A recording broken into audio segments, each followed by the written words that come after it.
Hello, everyone. Welcome to the Connecting the World show, and I'm your host, Muniem. Today, we have a guest, Mr. Paul Bowen, and he's from USA. Mr. Paul is a 76-year-old, and he is a PhD in philosophy from Yale University. Right now, Mr. Paul is doing a teaching, and he a guitarist, electric guitarist player. So, without any wasting of time, I'm going to invite Mr. Paul. Hello, Mr. Paul. How are you? Welcome to the Connecting the World show. Thank you. I'm very well. I hope you also are very well. Thank you so much, Mr. Paul. You gave your precious time to us, and it's such an honor for me to have you on my show. Well, thank you. Thank you. It's an honor to be here. Mr. Paul, as I already gave you a brief introduction to my audience, but I would love to know more about you. Who is Mr. Paul? Where are you from? What you do exactly in your life? So my audience should know more about you, and then they should ask some question to you.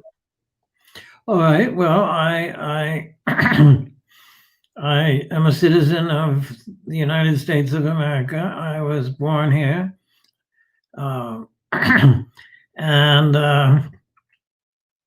I went to college, and eventually I got a Ph.D. in philosophy from Yale University. And then for a while I taught philosophy, for a while I taught at Brown University. And then for a while I taught at the University of Cincinnati. Then I retired from that, and meanwhile I had started teaching at the Schilling School for Gifted Children, which is in the Cincinnati area. And I'm still doing that, except that I'm on leave because of the coronavirus. So I'm staying home, not actually working, but I consider myself semi-retired because I do still, when I'm not on leave, I teach usually just one course at the Schilling School. The electric guitar is something I've done for a long time. And I don't really do it professionally. I was in a band once, but that was a very long time ago. Now I'm just trying to learn the guitar and get better at it. And so I practice at home. And trying to learn different scales and other techniques on it. Okay, Mr. Paul, it's such an honor for me and to take your interview because you have so much experience and you are a PhD doctorate in philosophy, and that's a great subject. Okay, before that, I will ask some question more. First of all, I would love to know more about your educational background as you did PhD in philosophy. Before that, what was your major subject, and from where did your whole education? Well, I went to several schools. At first, I was not a very good student, and I didn't do well. Then I became a little more serious about it, and so eventually I got the PhD in philosophy. I had majored in various other things. Really, I didn't want to graduate. You see, I thought living on a university campus is a wonderful life. Why should I want to leave? So I stayed on, and there were certain courses required for graduation, and I didn't take them. But my father outsmarted me. He went to the dean and he said, "Can we substitute these courses for the ones he hasn't taken?" And the dean said, "Okay." So they graduated me. But then I went on to graduate school, and eventually I got my PhD. And then I taught. So I was still living on campus. It's just that I was a teacher instead of a student. Okay. Sir, do you still miss your university time? Yes, I do, actually. I do. And I could go back. I would just have to drive to the university. And it takes a while. So that has discouraged me a little bit but I often think, yes, this year I'm going to be a student again. I'm going to sign up and I'm going to take courses, but I haven't gotten around to it. But I teach myself. I've taught myself. I can read books, and of course, with the internet, you can be a student without having to be actually at a university. Okay, Mr. Paul. Now I want to know more about you regarding your work, as you are a teacher and you have teach several subjects to different schools and different subjects. So right now you are working with some special children, God-gifted children. So tell us more about that. How, why are you working with them, and what was the main reason to work with them? Well, I teach at a school called the Schilling School for Gifted Children. It was founded by people named Schilling, so that's why that's in the name. And it is kindergarten through 12th grade. And in order to be a student there, you have to be tested for your IQ, and it has to be 130 or better. So we have had students, a few students in the 180s, but they're all in between there, in between 130 and the 180s.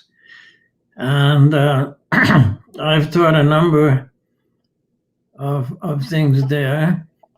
I guess one of the things that made me happiest was that I taught a one semester course in quantum mechanics.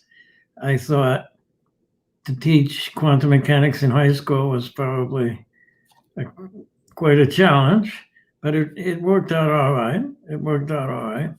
And so I'm very pleased with that. And more recently, I've been teaching music composition. So you're teaching music composition, as you earlier told me that you are also electric guitar player. So at what age you started the playing guitar? Probably around. All right, let me see. Sometime in my early 20s, I think. It was the guitar I have now. I bought in 1968. So I would have been 24, I guess, plus or minus one at the time. Now, for a while before then, I played the electric bass, but then I switched to the guitar and in 1968. So I've had it since then, and sometimes I've gone a long time without practicing. And then suddenly I get motivated again and I start to practice. But for a while, back in the 60s, I was in a group. That was when I was playing bass, actually. And then I was in another group playing guitar, and I also played flute and sang a little bit in that group, but it was not a commercial group. We decided we wanted to do just exactly the music that we wanted to do, and we would make it up ourselves. And we didn't want to have to worry about, getting jobs and playing what other people wanted to hear. So we just played by ourselves, and that was a very good experience. We wrote all our own stuff. Have you ever been in the musical concert where you are playing the back guitar or a bass guitar with some famous singers? No, I I haven't done anything like that. perhaps more of a hobby. You know, it's something that I do for myself. And so if I feel like doing something very strange, I can do it. I don't have to worry about what somebody else has arranged or anything like that. Okay, and you are also teaching children how to compose a song. I'm right. And so I try. Say that again, please. You are also teaching the students how to compose a song. Yes, or it doesn't have to be a song. Now, what we have nowadays is music software. So they don't have to play the music themselves. They can just use the software. And so they can get any instrument they want. It doesn't always sound exactly like a real instrument, but if you take this software and you write the music, and then the software will play it for you. So, you know, when I was younger, it was very difficult for a student to get someone to perform their work.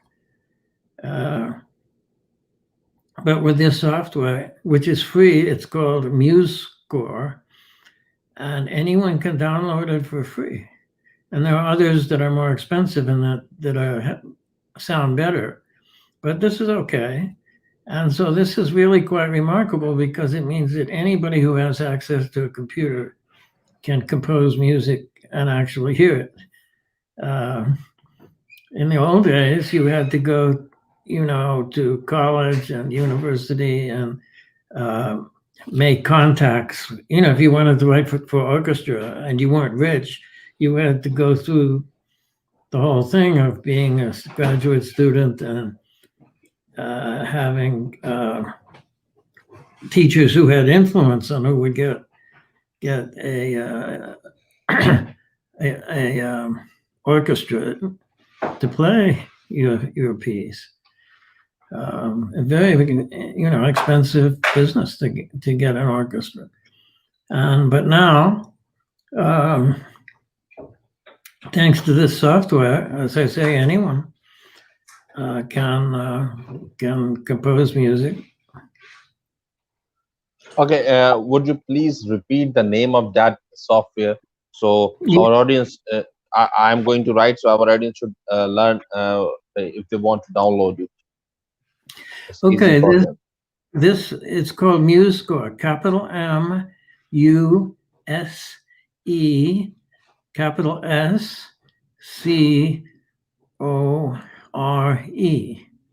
MuseScore. It's all one word. MuseScore. Yeah. It's an application. Yes, you can just go to their website. You know, if you Google on MuseScore, then Google will show you where the site is. You go there and you'll see how you can download it. And then it has a tutorial so that you can teach yourself how to use it. You should know how to read music already. Exactly. But if you know how to read music, then it's just a matter of learning the conventions of this program. And it will put up, you know, lines for you. And then you use your mouse to move notes onto the staff. And then you press a little button and it plays what you have written. You have to specify what instruments you know, suppose you want an electric guitar and a bassoon and a violin and a sitar. They have a large collection of possible instruments.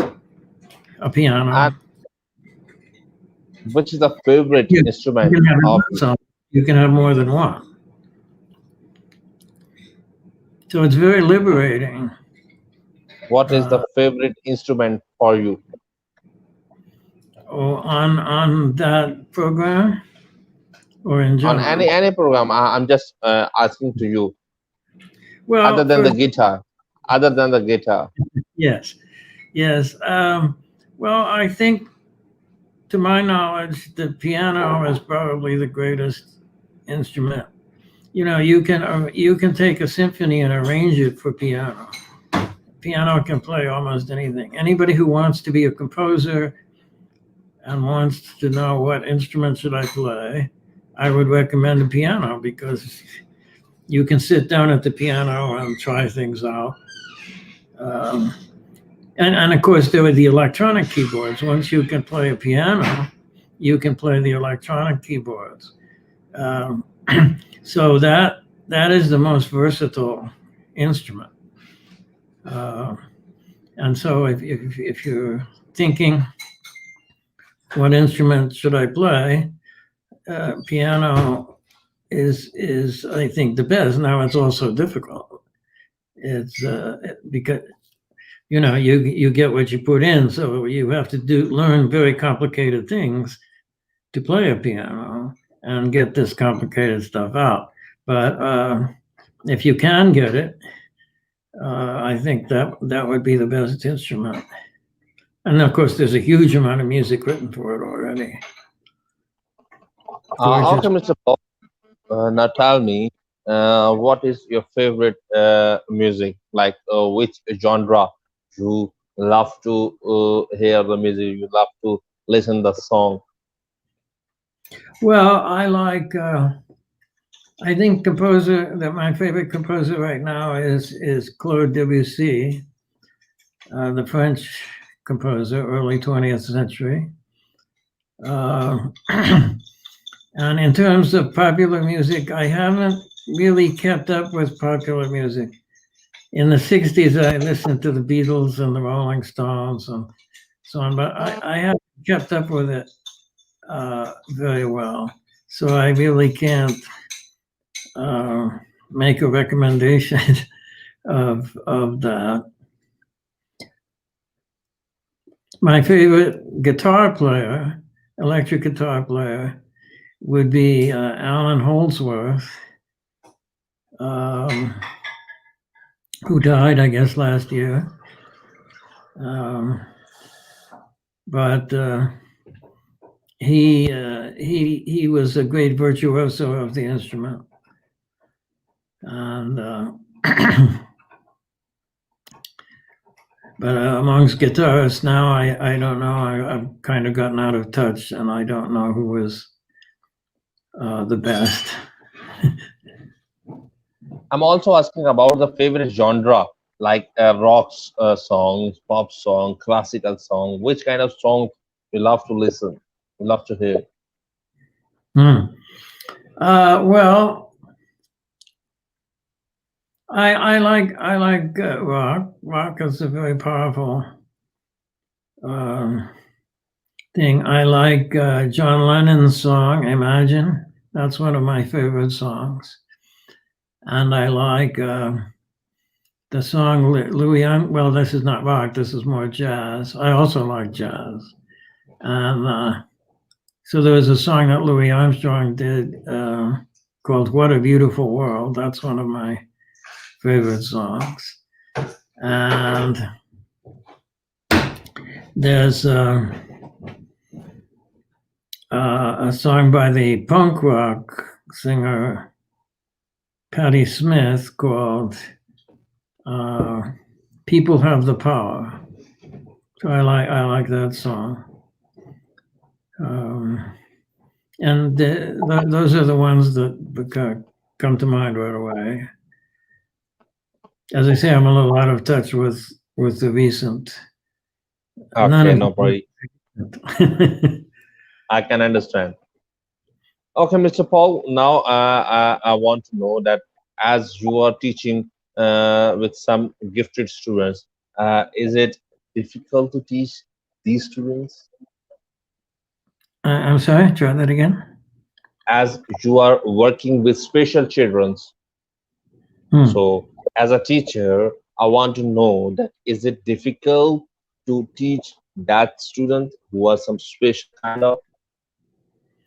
No, it's a great pleasure to teach gifted students because they get things right away.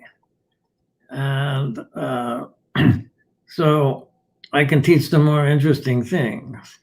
Sometimes you teach things that you want to learn yourself. It's a real test of how well you know something. You think you know it until you try to teach it, and then you realize that you need to go into it a little more deeply, right? And so gifted students are good that way. They ask good questions, and they're really interested. I think a lot of trouble with teaching school is in, I don't know what it's like where you are, but here in the USA, sometimes the students in public schools, they're just not interested. So you're trying to teach them this stuff, but they're not interested. And so they dig in their heels, but gifted students are interested. They want to learn the stuff, and that makes a tremendous difference. And of course, and they are, you have to say the and same thing over and over. one more thing I know about the special children, that they took which thing they understand, they took in light in a minute. Like if you speak and they understand, they pick that thing, they never forget. Yes, that's generally true. That's generally true. So this makes the job much more pleasant. I like to just communicate. I love the subject, whatever it is, and so I feel like I'm handing to the students this wonderful treasure. And sometimes the students don't seem to appreciate it. But with gifted students, they often appreciate it. And that's very satisfying for me as a teacher. As a teacher, as you teach the special children, which is the subject you love to teach them? Well,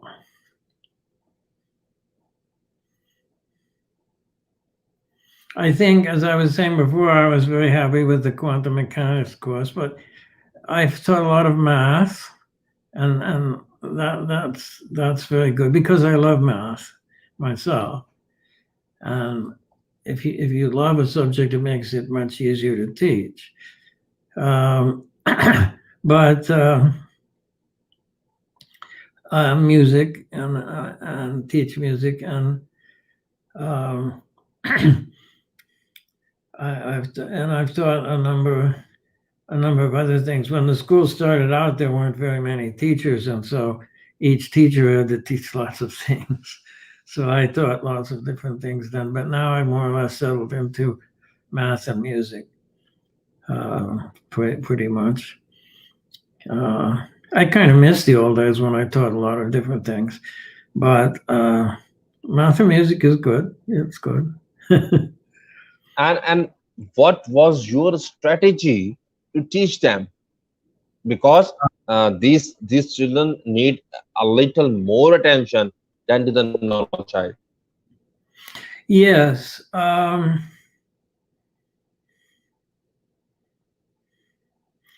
Well,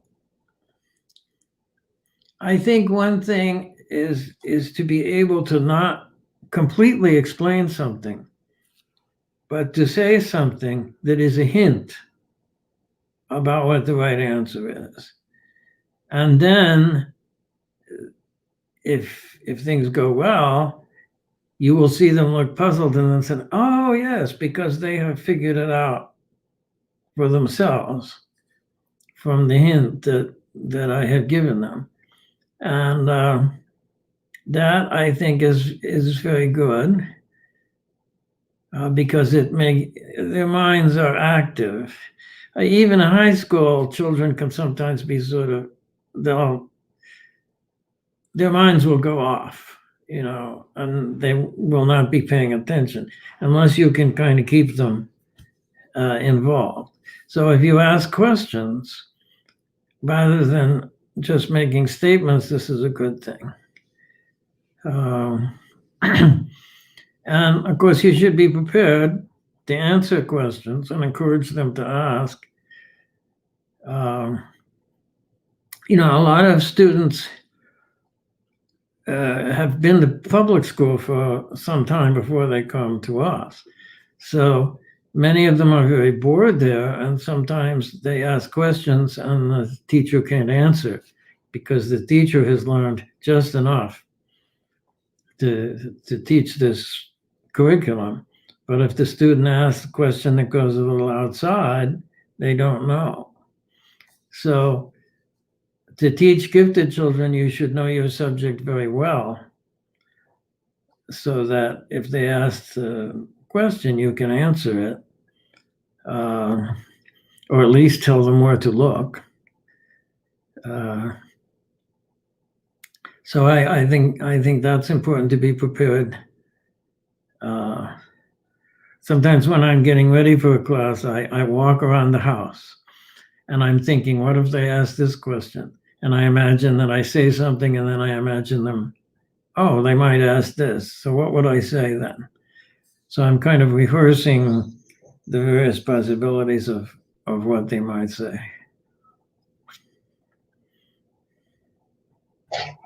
Thank you so much, Mr. Paul. You gave me your precious time. It was such an honor for me to have you on my show and to talk with you and to discuss something with you, what you are doing or what you have done in your life. Thank you so much for your special time, for your precious time for me. Well, In the end, yeah.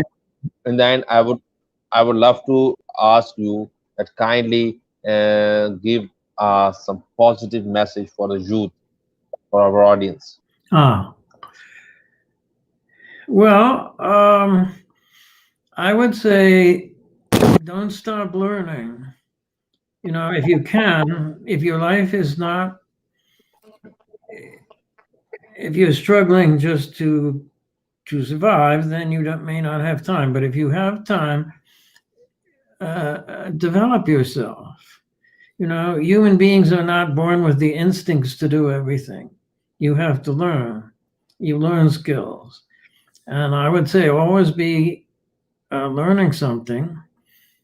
And also, I would say if you have extra energy, try to do something that helps other people. And learning will help you to do that. So try to make the most of yourself by studying or practicing. If you practice an instrument, for example, you are making yourself stronger if you get better at it. To do this, you have to be willing to practice. But if you just sit in front of the computer and watch things go by, you're not really learning anything from that, probably. But in this day and age, like I was saying, it's so different to have this software that allows you to be a composer. So different from when all previous history, we have had nothing like this. So if you can get the internet, it gives you wonderful, wonderful opportunities, and it would be a pity to waste these wonderful opportunities. Thank you so much, Mr. Paul. Once again, I again thank you for your precious time. Now, I have to end my show here because it's night here. It's 1 a.m. here. And I have to say goodbye, good night to you, to my audience. Take care. Take care. Goodbye. And good night from Pakistan. All right. Thank you.